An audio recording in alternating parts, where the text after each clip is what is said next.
Mes étudiants de première année éco, bonjour. Dans cette vidéo, on va voir ensemble comment tracer une courbe d'indifférence à partir d'une fonction d'étualité. Dans cet exercice, on a la fonction d'étualité d'un consommateur qui dépend de deux biens, X et Y, avec R le revenu du consommateur, P de X c'est le prix du bien X et P de Y c'est le prix du bien Y. Première question, là, comment représenter les courbes d'indifférence? On va essayer de représenter 2 ou 3 courbes d'indifférence de cette fonction d'étualité. Première étape, donc, je vous rassure, donc c'est très simple, il n'y a rien de compliqué pour représenter graphiquement la courbe d'indifférence à partir d'une fonction d'étualité. C'est, première étape, tout simplement, on pose la fonction d'étualité. Donc ici, on a la fonction d'étualité qui est égale à x fois y. D'accord ? Et on a dit que la courbe d'indifférence, donc dans la vidéo précédente où j'ai expliqué la notion et les différentes formes de la courbe d'indifférence, la courbe d'indifférence, c'est tout simplement le niveau de satisfaction ou le niveau de l'ensemble des paniers de biens qui procurent le même niveau de satisfaction ou l'ensemble des paniers pour lesquels le consommateur est indifférent. Je reprends la première définition, elle est très simple et ça nous éclaire pour tracer ou représenter graphiquement cette courbe d'indifférence. C'est que la courbe d'indifférence, c'est l'ensemble des paniers, donc ici c'est l'ensemble des paniers XY, ça veut dire l'ensemble des quantités XY qui procurent le même niveau de satisfaction, c'est-à-dire un niveau de satisfaction identique. Donc ici on va mettre U bar qui est égal à X fois Y. L'ensemble de combinaisons X, Y qui procurent le même niveau d'étualité, un niveau fixe, un niveau donné d'étualité. C'est pour ça qu'on met U bar. Une fois qu'on a posé cette relation, on va isoler Y parce que la tradition, quand on représente un graphique, on met Y dans l'axe des ordonnées et X dans l'axe des abscisses. Donc je vais isoler Y. Y est égal, donc je passe X de l'autre côté.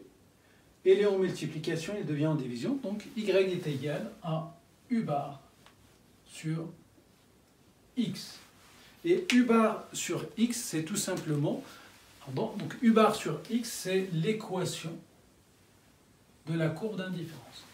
Y égale, c'est l'équation de la courbe d'indifférence. Pour tracer cette courbe d'indifférence, on a besoin des points. Et on a dit que la courbe d'indifférence, c'est à chaque niveau, c'est l'ensemble de Y et X pour un niveau d'étualité constant. On va fixer des niveaux d'étualité qu'on veut, de telle sorte qu'on puisse déterminer après des points. On suppose, pour par exemple U bar, donc si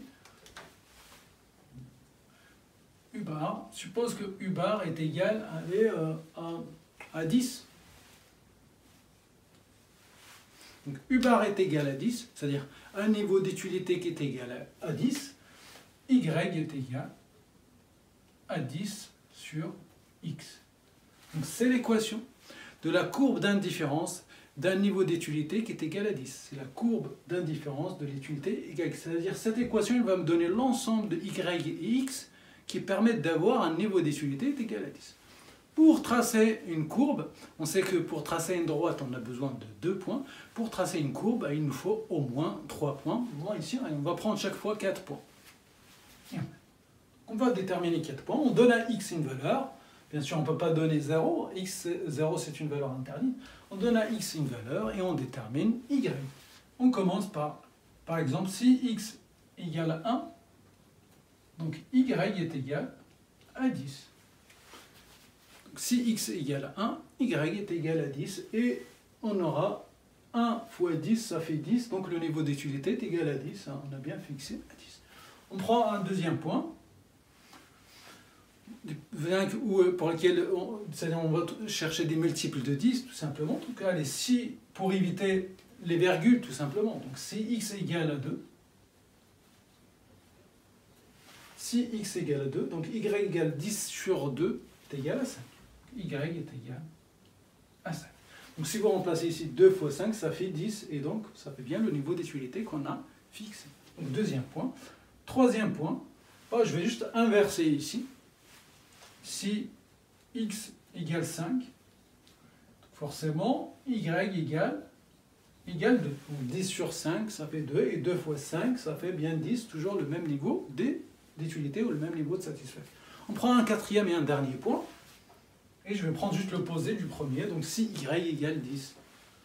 Pardon, si x égale 10. Donc si x égale 10, si x égale 10, y égale 10 sur 10 est égal à 1. Voilà. 4 points. Maintenant, je peux représenter graphiquement la courbe d'indifférence d'un niveau d'utilité qui est égal à 10, ou la courbe d'indifférence de 10, en représentant ces 4 points.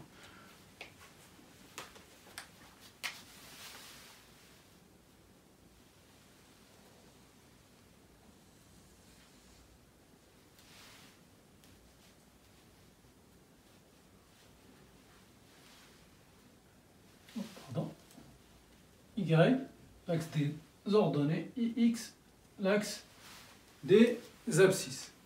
Et on a dit, donc, on va partir jusqu'à 10, 10, par exemple. Donc on va... Allez.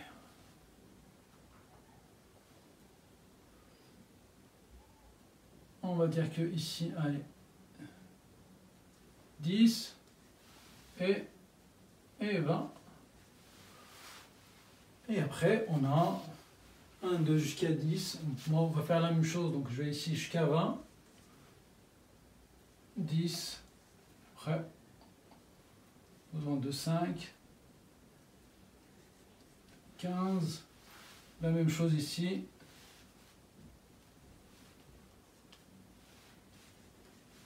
Et je vais représenter maintenant les 4 points.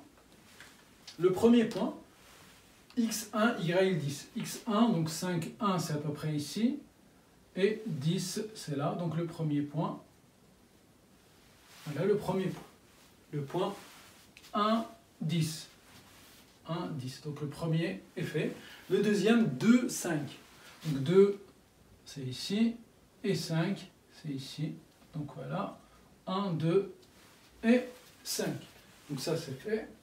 Le troisième point, c'est 5, 2. Donc 5 et 2, donc 1, 2, donc 2, 5, 2.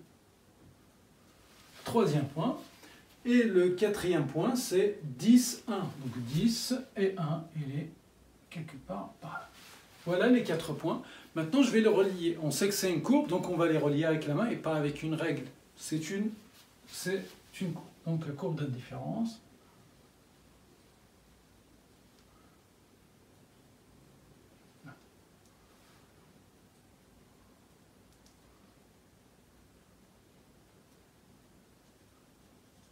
Et ça, c'est la courbe d'indifférence pour un niveau U bar est égal à 10. Le niveau d'utilité pour lesquels, l'ensemble des combinaisons X, Y, l'ensemble de paniers composés de biens X, Y, qui permet ou qui procure un même niveau d'utilité de 10, ou un même niveau de satisfaction de 10. Maintenant, on va tracer une deuxième.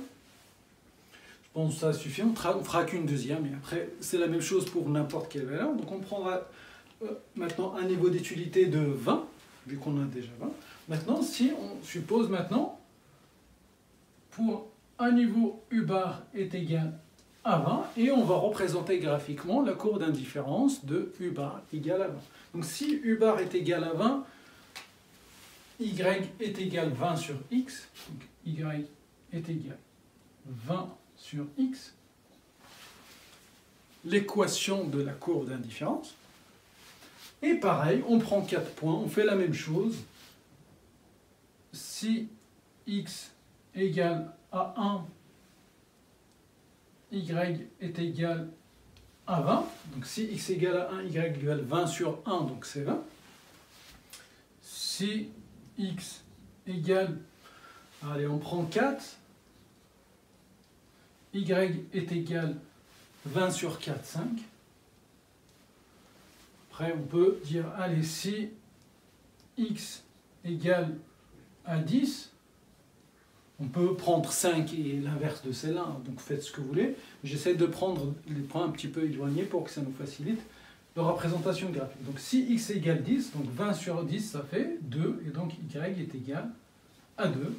Et on prend un dernier point, allez, donc si x est égal à 20, y est égal, 20 sur 20 est égal à 1. Et je vais représenter graphiquement ces points. Donc on a 4 points. Le premier point, c'est x égale à 1, y 20. X égale à 1, y 20. Donc c'est le premier point, c'est ici. 1, 20. Premier point. Le deuxième point, c'est 4, 5. Donc 4, 2, 3, 4, c'est ici. Et 5, c'est ici. Voilà le deuxième point. Le troisième point, c'est 10, 2. Donc 10 et 2. 10 et 2. Hein? Et le dernier point, c'est 20 et 1. Donc 20 et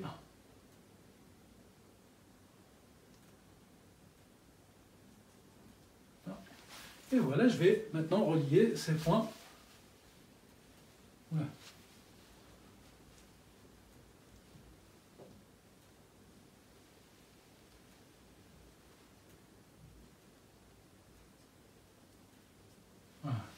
Donc ça, c'est U bar est égal. Voilà la courbe d'indifférence pour un niveau d'étudialité est égal à 20. Et donc on voit plus on s'éloigne de l'axe, plus le niveau d'étudialité augmente. Donc 20 il est supérieur à 10 et donc on se déplace dans ce sens. Plus on s'éloigne de l'axe d'origine, plus le niveau d'étudialité augmente. Voilà comment on représente graphiquement la courbe d'indifférence à partir d'une fonction d'étudialité. Donc voilà, j'espère que j'étais clair au maximum possible. Et je vous dis très bon courage et à très bientôt avec une prochaine vidéo. Donc, je vais traiter les autres questions. À bientôt.